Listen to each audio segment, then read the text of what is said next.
Two bros chilling in the hot tub. You the twos and we the ones? Well, you are the biggest two of them all, my dog. That's what you are. You are a giant number two.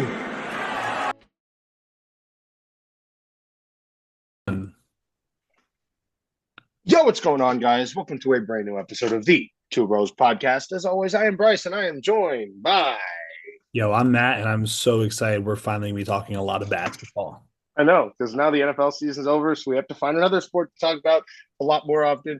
Well, we're still going to get to talk about the NFL up until right around May, but still, we can mainly talk about basketball now because Super Bowl's over. But anyways, we're going to get right on into it because if it's a Zubats is not going to make his Pacers debut for quite some time. Yeah, you know, I hate saying it. They traded for him just for next year. Yep. And they're going to try to do everything they can to get that pick because it's 1 through 4 protected and 10 through 30 protected. I watched a video today from Legend of Winning talking about how the NBA is a tanking problem, and it's worse than it ever has been. Teams like the Pacers, Jazz, and the Wizards are intentionally just not playing their good players in the last games.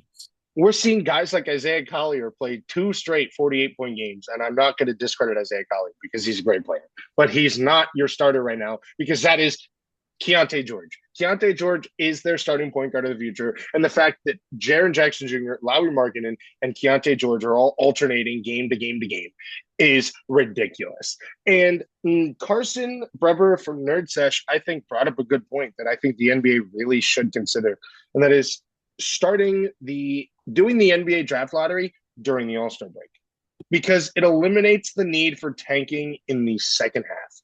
And yes, nobody cares. Nobody cares if teams tank early in the year. Nobody does. Here's my question, right? Let's just say a team like the Thunder start out so slow and they get a top 4 pick and then pull it together and then win the finals. Yeah, but here's my thing. It makes everybody competitive the last half of the year. Because what happens before the trade deadline or the lottery doesn't matter in the second half of the season because now everybody can play because you're guaranteed to get a pick that you had from the season before. So it eliminates the teams making trades to just sit guys. It eliminates that. It eliminates teams actually wanting to win the last half of the year because they do have their pick guaranteed. Because now they have their pick guaranteed. And now, hey, we can try to win now. And now we can win the finals and have the number 1 pick. No, that's true.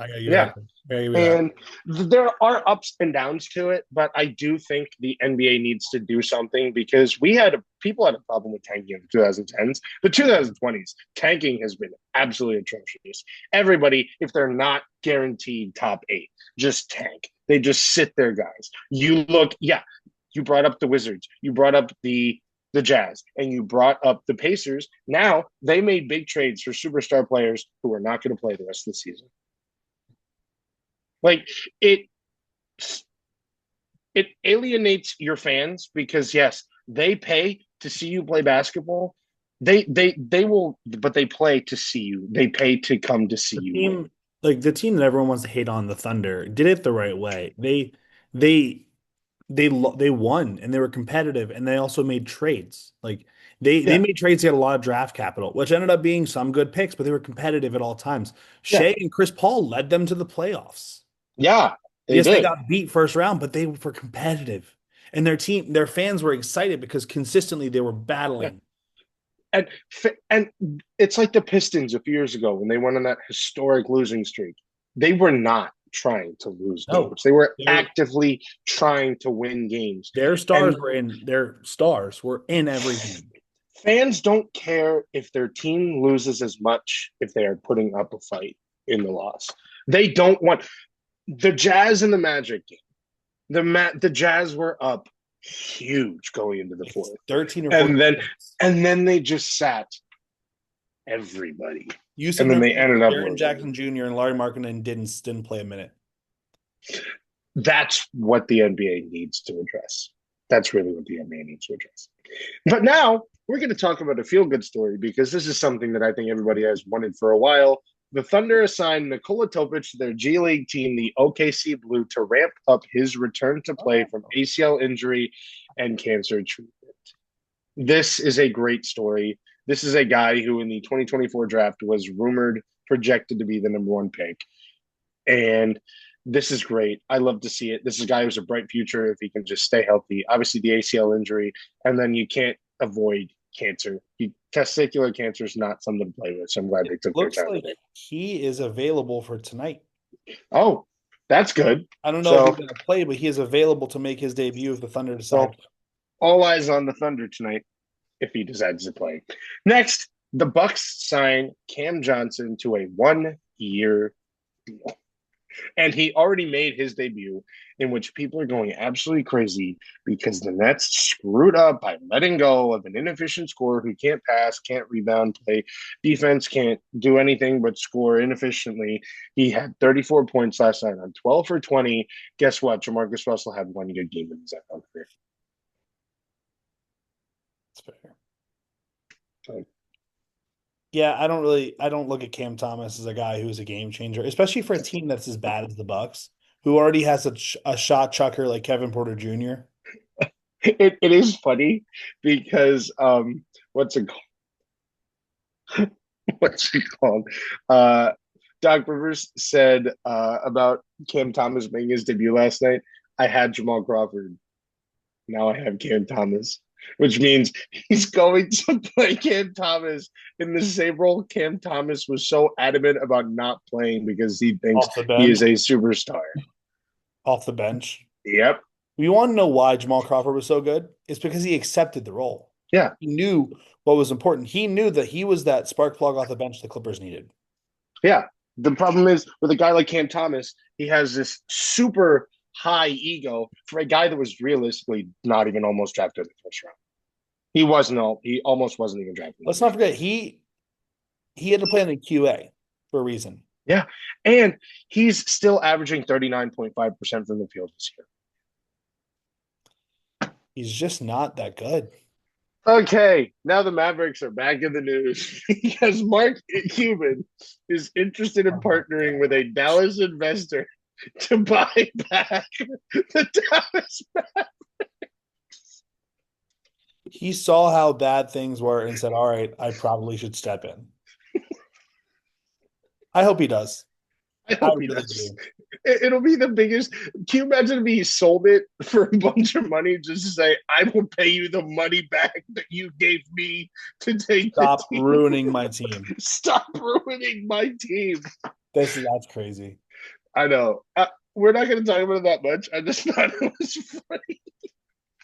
We definitely, our next thing is a very big. This is because this has been rumored to happen for years now, and it looks like it is on the precipice of happening, much to everybody's happiness, because the NBA Board of Governors are expected to meet this summer to vote on adding 2 expansion teams to the league, with Vegas and Seattle as the favorites. One thing I like about this is we're always talking about how there's so much elite talent in this league who just doesn't have a place. Yeah. Like, there are outstanding players who are coming off the bench. AJ Mitchell is a guy who I think is really good and should be a starter on a team. Even Alex Caruso. Oh my gosh, they're all on the Thunder's bench. Holy crap. Yeah. The Thunder are the big Let me think. Jalen Tyson is a guy who I think should get more opportunities. 2 expansion teams would be so beneficial for this. Yeah, it would spread out the talent. It really would. And I don't think that they would be like the bottom feeders, because I do think that there is a wide range of talent, even on the lower levels of each bench. I do think there's so much talent in where if they have to, every team has to protect 8 I'm players. excited for us to potentially get to see an expansion draft. I know. That would be great. I know. We've never seen one. Well, no.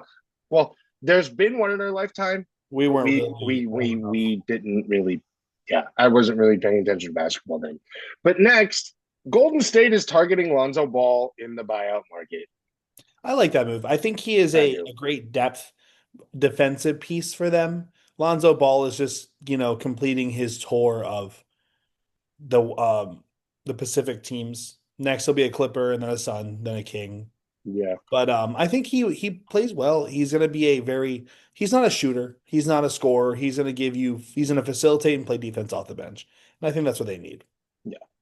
Next, Anthony Davis is back in the news, people, because he's not happy playing for the Wizards. He said, "It's hard to say. I would definitely stay in DC without the proper plan. Obviously, it's tough right now with the team. It shows with their record, but adding certain pieces that can change. It's year by year." And then it was also announced that he will miss the rest of the season with hopes of getting ready for the 2026-2027 season. Great. I'm assuming Trae Young probably won't play it all the season as well. No, probably, yeah. Yeah, no, it's interesting to see a player come out and be like, "Yeah, I don't really know if I want to be here," on a team that traded for them. Well, when Isaiah Thomas went to Cleveland, he was the same way.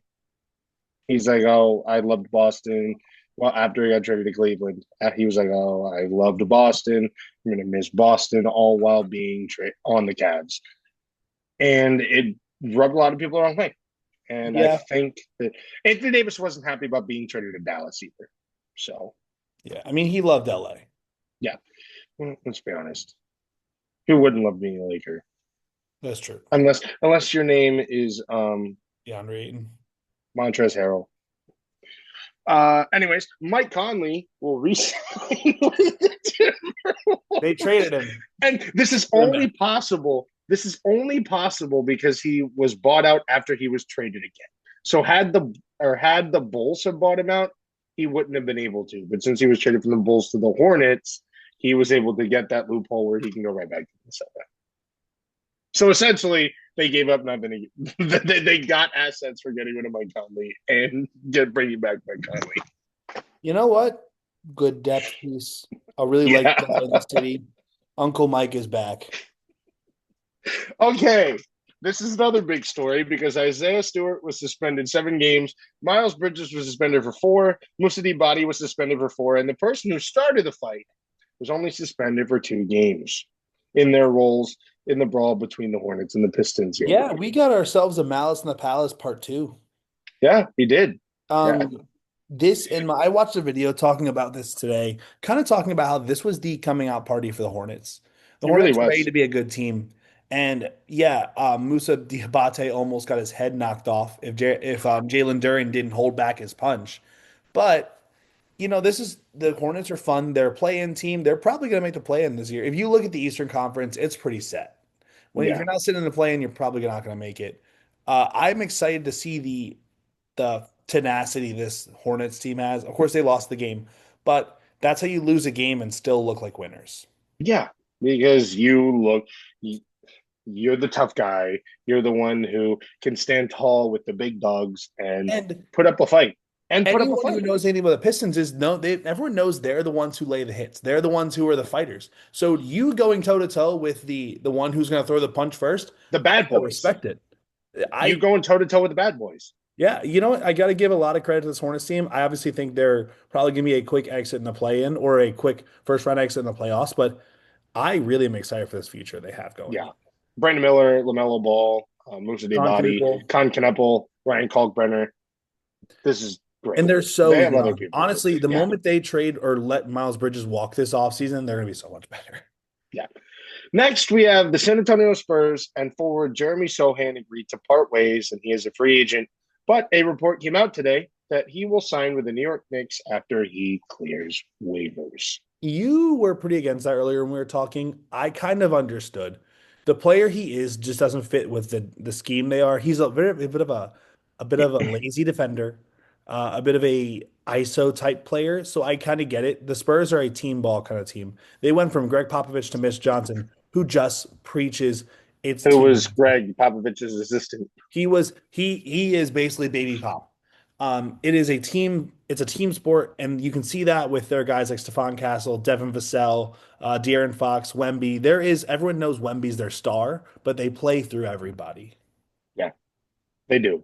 And even what is it, Julian Champagnie, or his brother? The Champagnie on the Spurs. Yeah. Even Justin, I think it's Justin. Yeah. Oh, yeah. Julian Champagnie averages 11 points a game, but also swings that ball like crazy. And that's what makes them so lethal is the fact that they have 3 elite guards who will all play well and pass the ball, spread the ball around, get other guys involved, get themselves involved, and play make for others, play make for themselves. And that's what makes the Spurs so dangerous to a team like the Thunder because you never know who's passing that ball. You never know who's getting the assist. You never know where the ball's going to. On the flip side of this, I like the move for New York because they get a guy who can come off their bench and just give them anything. Yeah, and Um, he's going to be what I think they thought Gershon Yabusele was going to be when he I signed. agree. I think he is a spot up shooter. He plays lazy defense, but when he does actually try on defense, he's decent. He's a good rebounder for his size. So I think he's going to give them what they need. And I think they need a Yeah. lot of scoring off their bench. Tyler Kolek is a good player, not a great player. So they need help. Okay, and the last NBA news before we get to the All-Star game, All-Star stuff. Jaren Jackson Jr. will miss the rest of the year to undergo surgery on his left Oh, knee. wow. That's Phantom crazy. injuries just popping Something we up. didn't hear it all about during his time with his time with the Grizzlies. There was no injury in Memphis. And now all of a sudden there's a phantom injury and he has to get surgery and he'll miss the rest of the year. Oh no. This is where my frustration really comes apart because you look at this team who has the talent to play very well and to be in games. I look at this team as a potential play-in team. I mean, to be honest, everybody knew they were going to tank this year. Everybody I did. understand, but the team they have is actually already very good. The Jaren Jackson Jr. trade was not meant for this year. No, It not was at meant all. for years out because they're going to bring back Walker Kessler. They're going to get a top 3 pick. And then they're going to be healthy next year. And then they're going to try to win. But I still think that it's ridiculous that everybody is going to rest their stars if they're not in the playoffs, or there's no chance of them making the playoffs, just so they can potentially get a top 3 pick. And now you have and it sucks because you have a team like the Clippers who are actually actively trying to win, and they got a first round pick, but it's so heavily protected. And now the Pacers are going to rest if it's a Zubats and probably going to keep that pick. So essentially, I don't know. We have seen multiple teams who are supposed to be top 4 protected top 4 picks fall out. So I think it's a bit of a coin flip at this point. yeah, but I still think it's ridiculous. Oh, I agree. Alrighty, now the NBA All-Star Game starts tomorrow because we're recording this on Thursday. We're recording it later this week, but the NBA 3-point contest the contestants were announced, and there is a surprising name in here that you guys probably have already seen this. You guys have already seen this. Ben Houselog made a skit about it. How? Devin Booker, Con Kneppel, Tyrese Maxey, Donovan Mitchell, Jamal Murray, Bobby Portis, Norman Powell, and Damian Lillard are participating a game this in year. 2026 3-point contest because he hasn't played a game this year because he's been rehabbing from an Achilles tear. It's not we're trying to tank, so we are not playing you. He is actively recovering from an Achilles tear that he suffered in April. If I'm a Blazers fan, I'm pissed. Yeah. You're like, you can show up with a 3-point contest, but you can't show up for us when we needed in the regular season. And this is a team that actually has a chance. They do very good. They're playing. And, they're a point guard. They're a point guard away. They're a point guard away. And what position does Damian Lillard play? Imagine if you had a really good scoring point guard to keep you out of the 10 seed. I know. Oh, wait, they do. But he's not playing this season, but participating in the 3-point contest. So confusing. All righty. Next, we have Brandon Ingram replacing Steph Curry in the All-Star game after Steph Curry suffers an injury. Brandon Ingram's a player who I think deserves it. I think he's been playing very well this season. 21 a game, 5 rebounds, 4 assists, 47% from the field. Let me see, 36 from the 3-point line. He's been great on one of the best teams in the league. So yeah, he deserves it. I think it's 2-time All-Star now for Brandon Ingram, 2 or 3. He was definitely once. It was at least once. But next, Alperen Sengun is replacing SGA on the world team for the 2026 All-Star game after SGA suffered an injury. And there's another guy on the Thunder who's also injured too. I think that there were better choices than Alperen Sengun. I think he has been very disappointing this year. And but the Rockets I don't agree that he was the right choice. I mean, when it James comes Harden. to when He's it a comes beast now. to Kawhi Leonard. yeah, but this is world team, I understand, but This we is saw what they world did with team. De'Aaron Fox. which we're going to talk about later. Uh, I mean, look at the guys already there. You can't have SGA because he's hurt. Jokic is there. You can't have Giannis anymore because Giannis is hurt. Who else is there? There's Wemby. There's Luca. There's now Norman Powell. Alperen Şengün. That's 7. Denny Avdia. Denny Avdia might have been the guy who they should have been, but because there's a lot of discourse going on with Denny Avdia, you're right. He is, I think. But outside of that, you can't have Giannis, you can't have SGA. So who would you have to have? I don't know. So I just think he got it by default because outside of those guys, there's really not. And a second year guy is not going to get it. So Alex Sarr couldn't have got it. And anyways, he's hurt too now. But next, Spurs rookie Carter Bryant, Magic rookie Jace Richardson, son of Jason Richardson, Lakers center Jackson Hayes, and Miami Heat forward Keshad Johnson are participating in the 2026 All-Star NBA Slam Dunk Contest. Sorry, I really hope that this is a good dunk contest. Yeah, I really do. We've had a cold streak, really, of dunk contests. We really have. And it sucks. Sorry, this is random news. A judge is granting Ole Miss quarterback Trinidad Chambliss an injunction to play for the Rebels in 2026. He's not even going to be. He's not even going to be so the 2026 quarterback class just gets weaker. He now gets a 6th year of eligibility. He's going to be 28 by the time he comes. I think he's going to be 26 or 24 by the time he comes in. But still, that's old for a quarterback who is. He's already 23. So. But next, De'Aaron Fox will replace Giannis in the NBA All-Star Game. How does that work, you say? Well, Norman Powell is replacing Giannis on Team World due to his Jamaican ties.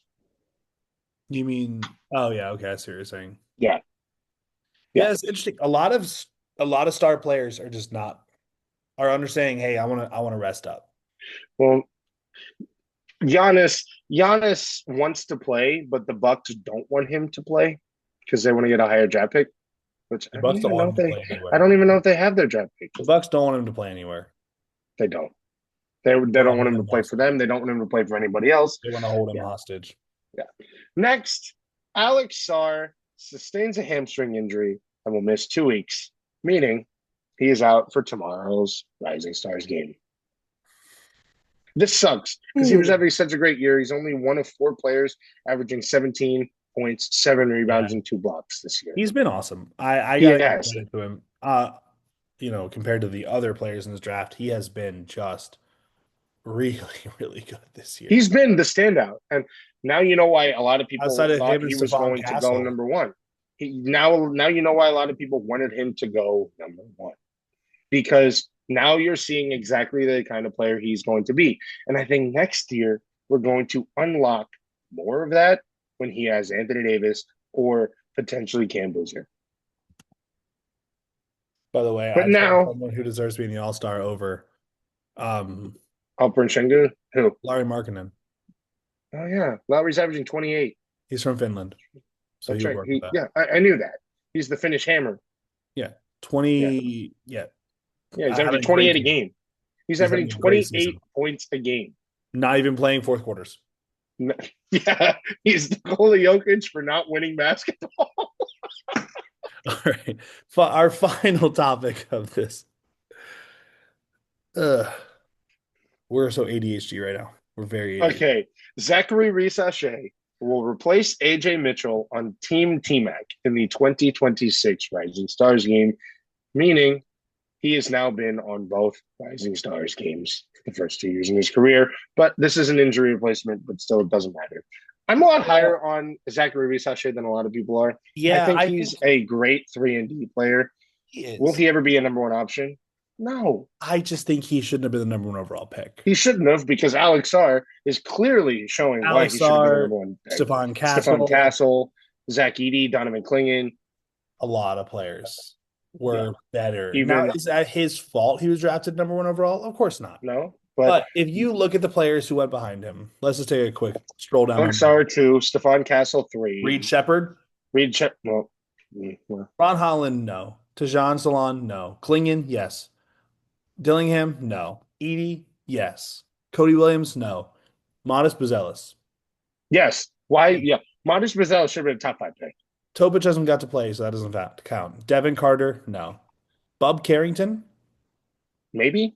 Khalil Ware, yes, Yeah. for sure. Even Jared though he has King, his motor issues. Yeah. Who's going to prove why the Thunder Dalton are Connect, the no. smartest team? No. Not Connect 4. Ease Sorry. Misi, Maybe. Keyshawn George, Yeah. yes. Collier, yes. Yeah, Kyle absolutely. Filipowski, 100%. Yes. AJ Mitchell, Yes. Jalen Wells, Yes. Well, maybe. No. I would take and that's Zach probably the Williams last over. player I would take over him. Although the second round had some pretty good players. I already dipped. Oh wait, let's not forget the goat, Bronny James. No, I'm just kidding. I would take Zeke Shea over Bronny. Alrighty.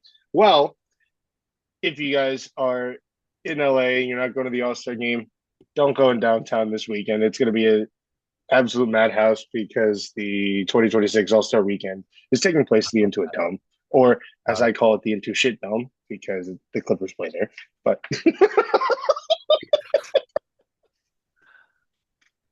If you guys couldn't tell, Bryce lives in LA. I hate the Clippers. I will forever hate the Clippers. They suck. I don't care. The Lakers could be bad. I will still forever be a Laker fan. It's my computer background.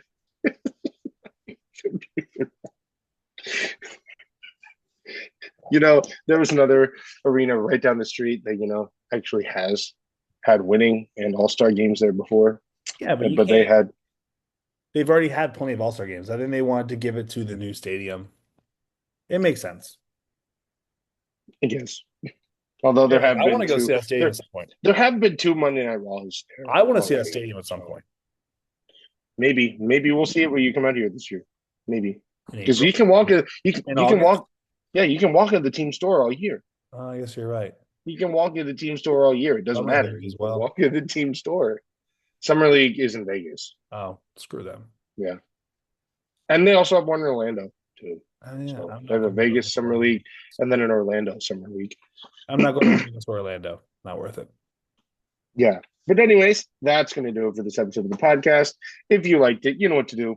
Like, comment, subscribe, and as always, we'll see you next time. Peace.